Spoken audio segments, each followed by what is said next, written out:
And guys, so ito ang gagawin ko ngayon. So naglagay na ako ng ibang damit ko. Medyo nagkulang yung tubig eh. Tinunaw ko na yung powder soap. So ito, first time ko ito try itong tawag nito yung portable na washer na binili ko. So dagdagan pa natin. Kasi mukhang malakas naman siya nung trinay ko siya sa tubig. Parang kaya naman yung alugin ng mundo. Kaya, ayan, dito ako magbababad sa lababo na mismo. So puros puti lang muna. Yan. So, pagbabad na, kailangan babad daw eh. So, babad natin ang todo. Hindi na nga ito puti. Mga pambahay ko lang to. Mga putim na to. Tapos, teka ha. Iisa kasi ang kamay ko. As usual. Nasa camera yung siguro pwede na to. Kasi importante lang naman babad eh. Teka sandali. Kunin ko na siya. Wait lang ha. Kukunin ko lang yung aking panlaba dito. Ayan. So, eto na siya. Tapos, kailangan na lang siya ng USB. Ayan. Ito yung pang USB niya. Ayan ha. So, ang gagawin ko, isisiksi ko to siguro dito sa bandang gitna. Ayan. Ayan, nilubog ko na. Ay, ayaw lumubog. Ang taray. Ayan. Huwag lang sana matanggal yung bara ng lababo kasi 'di ba may pambara 'yon. Sana hindi naman mag-release dahil dito sa ultrasonic na to or something na panlaban na to. So andun na siya sa ilalim. Then guys, sandali. Hugasan ko lang kamay ko ulit. Yan para madagdagan yung tubig. Parang mukhang bitin eh. Ha? Ay, wala ko tuwalya. Yung problema. Anong klaseng tuwalya, be? Sandali. Ay, naku, teka, sandali. Pumunta naman kasi ang Itbulaga. Towel lang, be. Wala ko tuwalya. Baka kailangan yung teka, sandali. Pause ko muna.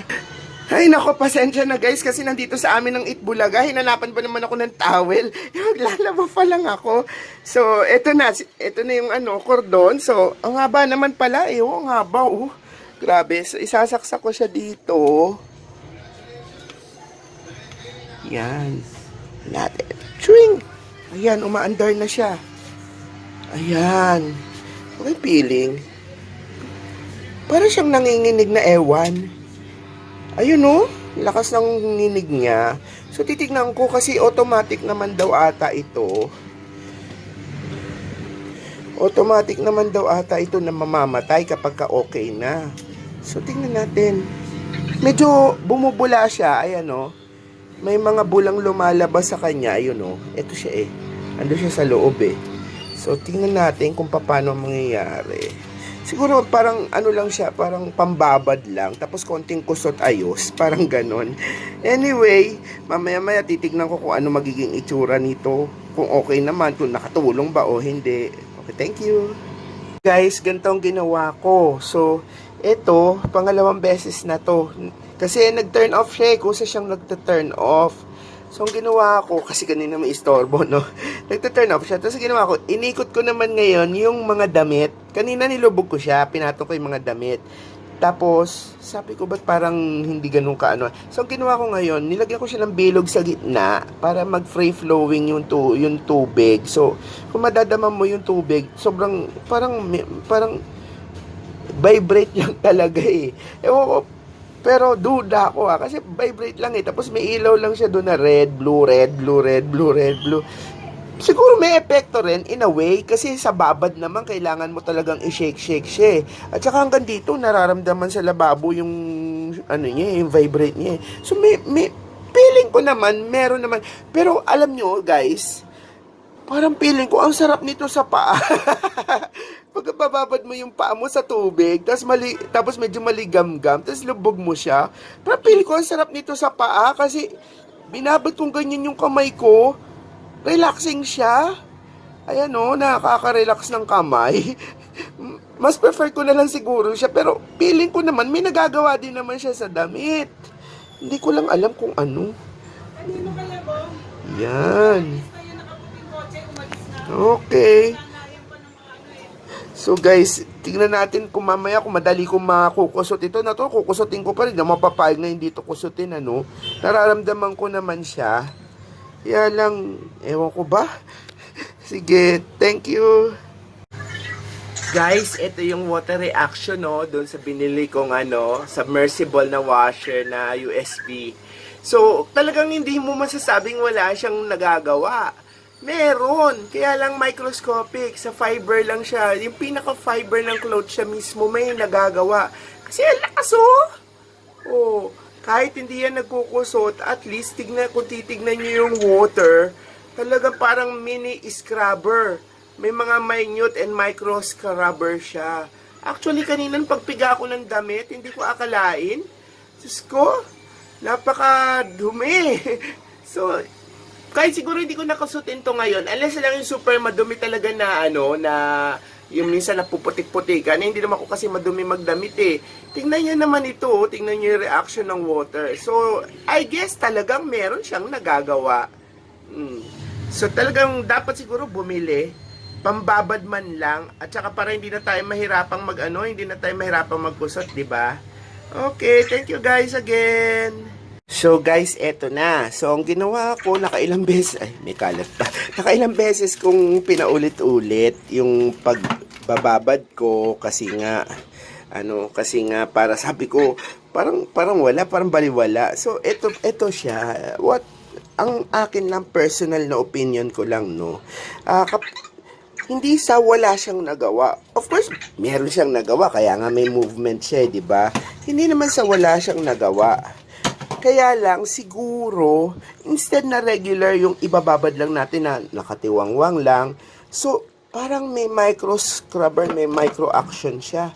Kasi, medyo lumitaw naman sa tubig yung dirt. Kahit hindi ko pa siya kinukuskus, ayan, kung makikita nyo, medyo ma-brown na. Although, hindi kasi ako madumi magdamit eh. Pero, usually, kapag naglalaba ako, hindi ganyan ka-brown yung dami, yung tubig. Pero, sa ngayon, dahil dun sa kanya, parang medyo mas brownish yung color nung tubig. So, ibig sabihin, may effect siya. Hindi siya sa walang effect. Meron siyang effect. Pero don't expect na yung parang katulad ng kinusot ng kamay. At saka napansin ko, katulad nitong kwelyo na to, yung may linya dito, may linya to dito ng parang brown na kahit anong kuskus ko, hindi na matanggal kasi napakatagal na ito, 90s pa tong t-shirt na to, paborito ko lang tong suotin kasi alam niyo naman, di ba? Kapag mas manipis na, mas masarap na. Pero ayun, tingnan nyo guys, pag ginanyan ko, tapos ganyan ko, ang dali nang matanggal. Ayan, nagre-release na siya kaagad. Unlike yung pag ibababad mo lang siya nang walang ganon. So, ang verdict ko is, may nagagawa siya. Pero hindi nga lang yung sa inaasahan natin, nakala mo naglaba talaga. So, ang ginagawa niya is, parang micro something eh. Yung hindi natin nakikita, yun yung nagagawa niya. Yung mga nasa fiber ng damit. Yun ang nalulus niya, yung mga dirt na dapat na ang tagal-tagal na nandiyan dyan, na kinukusot natin, di natin makusot-kusot. Yun ang nalilinis niya. Hindi yung mga katulad ng inaasahan natin na pag nagkusot tayo na akala natin malinis na. Meron pa palang mga mga something na parang nanunuot sa mga fiber. Yun ang natatanggal niya. So, ano bang recommendation ko? Excuse me po. So, bibilin ko ba? Pag sasabihan ko ba kayo na bumili? Or wag kayong bumili? Well, para sa akin, since mura lang naman siya, ang bill ko dito ata nasa magfa 500 lang, 400 plus lang ata to eh. Pwede naman. Kasi hindi lang dito sa damit ang pwede nyo siyang paggamitan eh. Pwede rin nyo rin siyang gamitin sa mga vegetable. Diba? Magbabad kayo ng vegetable sa baking soda. Nare-release niya yung pag hinati mo yung cabbage sa dalawa, tapos babad mo sa baking soda, tapos ilagay mo siya doon. Parang nare-release niya parang mga extra soil. Hindi ko nga lang kayang i-demo kasi isa lang ang binili ko. Ginamit ko siya sa vegetable, hindi ko siya na video. Pero proving na talagang may function siya kasi lumalabas doon sa in between the leaf yung parang maliliit na lupa pa na. Alam mo naman pag nag-aani, hindi naman talaga matatanggal yun. Pag hugasan mo naman ng sobra, natatanggal naman yung sustansya, halos mapiga na yung mga dahon. But anyway, maganda din siya. Tapos pwede rin siyang gamitin sa paa. Bala ko siyang gamitin sa paa kasi 'di ba dun sa mga gilid-gilid ng kuko natin minsan may pumapasok na mga ano tawag nito, yung mga libag-libag na alikabok. Feeling ko kaya niyang tanggalin eh. At saka parang masarap din siya sa masarap din siya sa paa pag binababad mo siyang kasama yung paa mo. Parang masarap din eh. Pwede siya pang foot spa, di ba? Anyway, marami naman siyang purpose. So para pa sa ganung presyo, pwede na. I suggest na pwede nyo nang bilhin. Pwede rin ata yan sa mga alahas eh. Pinapalambot nyo yung mga particles. Hindi siya nag-i-scrub, hindi siya naglalaban na parang kamay, hindi rin siya washing machine. Pero pinapalambot niya yung particles within yung mga fiber ng clothes natin.